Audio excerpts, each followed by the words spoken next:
Boa noite, Recappers! E pais também, como é que vocês estão? Também? Só um minutinho, deixa eu ligar aqui. Eita.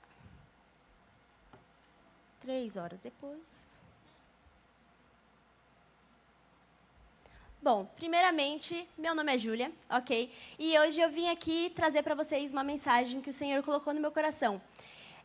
E, primeiramente, também, eu quero agradecer por essa oportunidade. A oportunidade de estar aqui, podendo falar sobre algo que está queimando no meu coração e poder ter pessoas que confiam em nós para poder fazer isso, sabe? Tem muitas igrejas que, às vezes, não permitem adolescentes subirem aqui e falar, mas eles estão permitindo isso, e nós estamos fazendo. E eu quero agradecer a vida dos nossos líderes, o Gui e a Lari, e também a vida dos nossos pastores, pastor Eduardo e pastora Priscila. Bom, hoje eu vim trazer uma mensagem para vocês, que nem o Pedro estava comentando aqui agora, sobre a gente manifestar a vida de Cristo para as pessoas.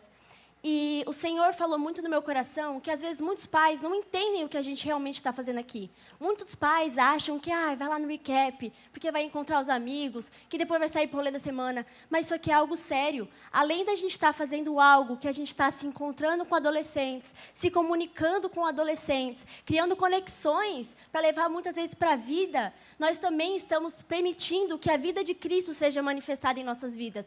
Permitindo que pessoas cresçam na fé a partir desses momentos. Pessoas estão recebendo vida aqui dentro. E eu queria pedir, por favor, se a projeção puder colocar para mim, Mateus 24:14. E este evangelho do reino será pregado em todo o mundo, como testemunho a todas as nações. E então virá o fim. Não sei se muitos de vocês já frequentam a Reino, mas essa é a nossa missão como igreja e também como cristãos. Nós temos que nos posicionarmos e pregar o evangelho. E é isso que nós estamos fazendo aqui com os adolescentes. E muitas pessoas podem pensar, mas são tão novos? Exatamente. Deus capacita mesmo os novos. Os novos podem ser levantados para serem usados por Deus. E eu creio nisso. Vocês creem também? Amém. Então, como você pode ver ali no texto, pode voltar, por favor, para mim, ali em Mateus 24:14? Ele fala que ele vai ser pregado em todo mundo como testemunho. Então, não é só pregar, mas é viver o evangelho. É um evangelho que ele muda, ele transforma, ele cura, ele nos liberta do pecado. Essa natureza que habitava em nós, quando nós aceitamos a Cristo Jesus, o preço do pecado é pagado pelo sangue dele. E nós cremos nisso. E mais para frente, a gente vai vendo que Jesus faz isso. Porque antigamente, não sei se vocês sabiam, mas eles viviam no Império Romano, né? E naquela época, eles usavam muito esse termo, boas novas, que significa o evangelho. E eles anunciavam. Os imperadores, por exemplo, quando iam dar alguma decisão, eles vinham e falavam que eles iam trazer uma boa notícia, as boas novas. Ou quando venciam guerras, e eles falavam que eles, os imperadores, que iam trazer paz, liberdade, prosperidade para aquela população. Mas sabe o que acontecia? Muitos profetas do Antigo Testamento foram levantados por Deus para falar que iria vir um reino eterno, um reino justo, um reino poderoso. E quem ia fazer isso seria o Messias. O Messias ia trazer.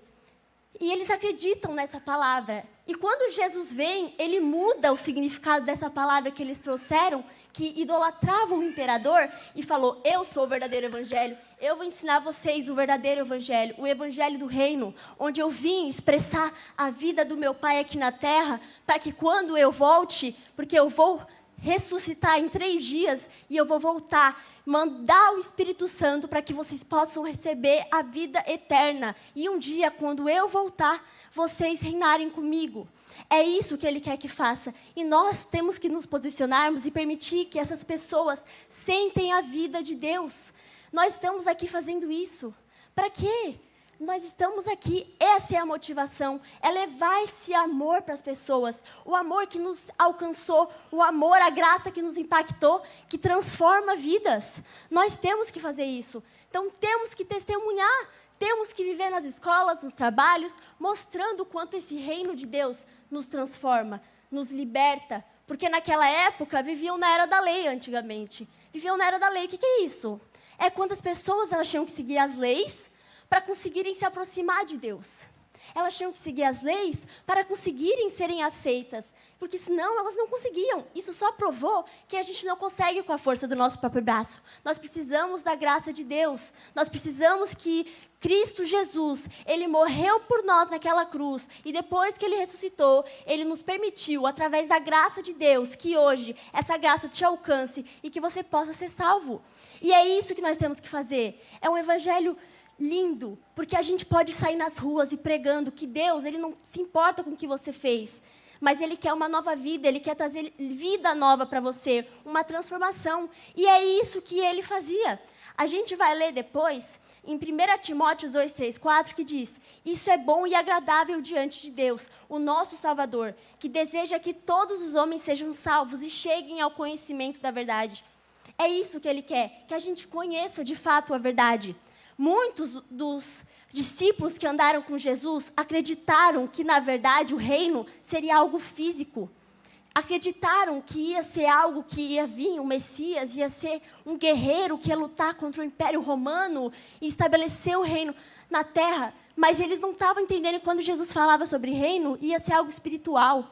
Ia ser algo que eles estavam preparando os seus discípulos para receberem da vida de Deus, para que quando Ele voltasse, quando Ele voltar, nós possamos reinar com Ele. E é isso que nós estamos fazendo. Então, essas são as boas novas. As boas novas é que a gente estava escravo, a gente estava morto, mas Cristo Jesus ressuscitou e nos trouxe vida. Hoje a gente pode vir, louvar, falar no nome de Jesus. A gente vê milagres acontecendo, porque Ele é um Deus vivo. Ele é o Deus que fala e age. Ele é um Deus que, quando a gente clama, Ele aparece. Por quê? Porque Ele quer que a sua criação se manifeste. Ele quer que a sua criação levante a sua voz e pregue o evangelho dele. É isso que Ele quer que a gente faça.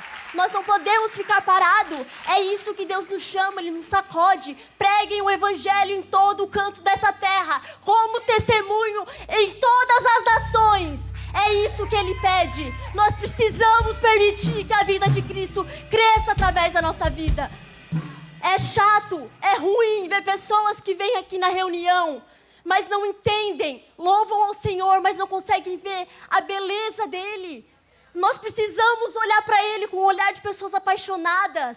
Nós precisamos olhar e enxergar isso. Permitir que pessoas vejam através da nossa vida. Do que adianta a gente querer falar de Jesus, chamar pessoas para a igreja, se a nossa vida não reflete a Cristo? Nós precisamos fazer isso. E isso é algo forte. Mas o Senhor, Ele veio e falou: siga-me. Quem quiser vir após mim, tome sua cruz e negue-se diariamente. Por quê? Porque Ele fala que a salvação vocês conseguiram pela graça, mas isso não é o ponto final da chegada do caminhada cristã. Isso é o ponto de partida. Ele tem mais para você, Ele tem mais para te entregar, e é isso que Ele quer fazer. Você vai permitir que Ele faça isso na sua vida? Você vai permitir que o Senhor te use? Você vai permitir que a sua vergonha impeça que pessoas sejam salvas? Vocês acham que é muito fácil subir aqui? Não é. Nós precisamos pagar um preço, mas nós ouvimos a voz de Deus e nós somos totalmente disponíveis para que Ele nos use, porque é isso que Ele pede. São pessoas disponíveis, não são pessoas que estão capacitadas, mas pessoas que estão disponíveis, porque Ele faz a boa obra em nós. A gente não vai conseguir com a força do nosso próprio braço, a gente não vai conseguir sair e tentar conseguir conquistar a nossa salvação a partir do que a gente faz, não. Mas Ele fala: a salvação, o preço que foi pago, eu paguei. Vocês conseguiram hoje ser livres, serem livres. Eu paguei o preço que ia fazer vocês serem condenados ao inferno. Eu entreguei o meu único filho por vocês. E isso é algo forte. Vocês, pais, imagina entregar o seu único filho. Entregar para pessoas que muitas vezes vão desprezar, pessoas que não vão ignorar. Mas sabe por que Ele fez isso? Porque Ele tem amor. Porque Deus é o amor. Deus tem misericórdia de nós. E Ele quer que a sua criação retorne ao Criador. E Ele quer que a gente viva essa vida com Ele.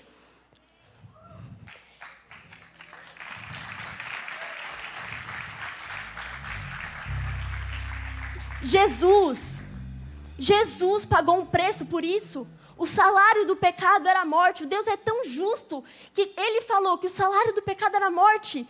E Ele fez isso. Ele realmente, o seu filho se entregou e teve que derramar o seu sangue. E a partir do seu sangue, nós fôssemos salvos. Nós pudéssemos hoje, essa graça, ser liberada para nós. E nós temos que entender isso. A boa notícia é essa. Jesus morreu, derramou graça e nos reconciliou com Deus. Nós éramos alvo da ira de Deus. E hoje nós estamos podendo ter acesso a Deus. O véu foi rasgado do céu para baixo, de cima para baixo. Não foi o que a gente fez, foi o que Deus fez por nós. Deus mostrou que foi algo do céu para a terra, não foi da terra para o céu. Ele fez isso em nossas vidas. Em Efésios, pode botar Efésios 2, 8, 9 para mim, por favor? Pois pela graça vocês são salvos por meio da fé, e isso não vem de vocês, é dom de Deus. Não por obras, para que ninguém se glorie. É exatamente isso. Nós precisamos viver essa vida pensando que o Senhor pagou esse preço.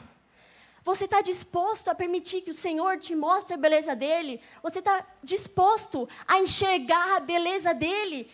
Permitir que Ele entre na sua vida e mude tudo de lugar? Porque Ele vai transformar, Ele vai ajeitar tudo que estava desorganizado na sua vida. E é isso que Ele quer. Você só precisa permitir. Você só precisa falar, Deus, eu te aceito. Mexe, entra na minha casa, me muda, me transforma. Porque o Senhor, como fala em Mateus 4, 24, se não me engano, ou 23. Se tiver aí, você consegue colocar aqui para mim, por favor? Acho que é Mateus 23, 4. Deixa eu só verificar aqui.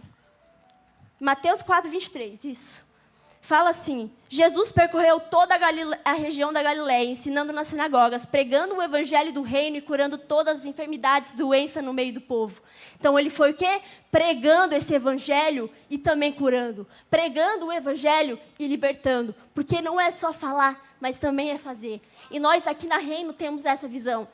Nós temos essa visão e acreditem, os seus filhos estão sendo ensinados dessa forma, a se levantarem, a permitir que o Senhor use eles. Aqui não é só um momento para ser um entretenimento, não, isso aqui é uma batalha, isso aqui é uma guerra. Nós sabemos que muitos adolescentes aqui sofrem por problemas de depressão, ansiedade, rejeição, mas sabe o que o Senhor fala? Venha até mim que eu vou curar vocês.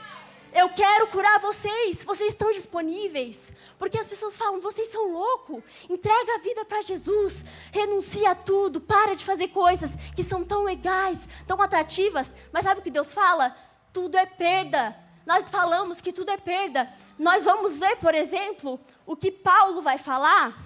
Só um minutinho aqui. O Paulo vai falar em Filipenses. Filipenses 3:7. Acho que é 3:7-8. Por favor, coloca aqui para mim. Contudo, o que para mim era lucro, passei a considerar como perda por causa de Cristo. Mais do que isso, considero tudo como perda, comparado com a suprema grandeza do conhecimento de Cristo Jesus, o meu Senhor, por quem perdi todas as coisas. Eu os considero como esterco para poder ganhar a Cristo. Vocês têm noção como é forte falar isso? Vocês têm noção? Mas eu realmente vou falar para vocês. A gente começa a viver com Cristo e ver o quanto a gente estava andando no caminho errado, o quanto somente Ele é o caminho e a verdade e a vida. Nós temos que entender isso. E a gente começa a olhar, porque sabe o que acontece? Não tem que ninguém vir até você e falar, para de andar com essas roupas, para de falar desse jeito, para de fazer isso. Não, sabe por quê? Porque é o Espírito Santo que vai te convencer. É o Espírito Santo que é a vida de Deus que Ele mandou para habitar em você. Não precisa que ninguém se levante e fale, não, o Espírito Santo chega e fala, te incomoda, te agita, e você começa a parar, não porque alguém falou, mas porque agora isso não faz mais parte, porque isso era coisa do velho homem. Você agora está no novo homem, caminhando com Cristo. Nós precisamos permitir que o caráter de Cristo seja revelado em nossas vidas. Permitir que isso aconteça. É isso que Cristo pediu. É isso que Cristo nos ensinou. E Ele falou, preguem o Evangelho a todas as nações, para que venha o fim. É isso que nós precisamos fazer. Se levantar como os cristãos que entendem o nosso chamado. Não parar, não ficar esperando algo descer do céu, mas se posicionar, tomar o reino para nós. Porque assim que o reino for pregado em todas as nações, virá o fim. E E como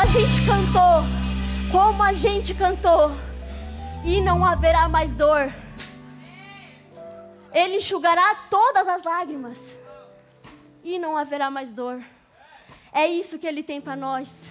O verdadeiro reino, não o reino, o evangelho que eles falavam, que ia trazer paz para eles, no Império Romano, onde eles falavam, venha, eu vou trazer paz para vocês. Não, Ele falou, o verdadeiro rei é Deus. O verdadeiro rei do reino de verdade é Deus. E eu vim avisar vocês as boas novas, que a criatura vai voltar para o Criador. O que estava perdido não está mais, porque Cristo agora vive entre nós. E nós precisamos ter isso marcado no nosso coração. E nós precisamos um dia poder falar, que nem... Coloca Gálatas 2, 20 e 21, por favor. E falar isso. Estou crucificado com Cristo. Assim já não sou eu quem vive, mas Cristo vive em mim. A vida que agora vivo no corpo, vivo-a pela fé no Filho de Deus, que me amou e se entregou por mim. Não anula a graça de Deus, pois se a justiça vem pela lei, Cristo morreu em vão. Aqui prova. Nós precisamos permitir que Cristo cresça através das nossas vidas, porque essa natureza vem com bondade, generosidade, amor, e não tem nada de ruim nisso. Então, pais, permita que seus filhos vivem isso, permita que seus filhos realmente sejam chacoalhados por essa presença, que eles sejam transformados. Você pode falar, mas ele vem e não muda. Deus vai mudar. Creia, ore pelo seu filho, se levante na sua casa, dobre o seu joelho e olhe pela vida do seu filho. Deus quer isso, pais que entendam a posição que eles têm nas suas casas. Então vamos, Pai, entendam, isso aqui não é uma brincadeira. Nós estamos realmente querendo pessoas sejam totalmente levadas e guiadas pelo Espírito Santo. Em nome de Jesus, amém.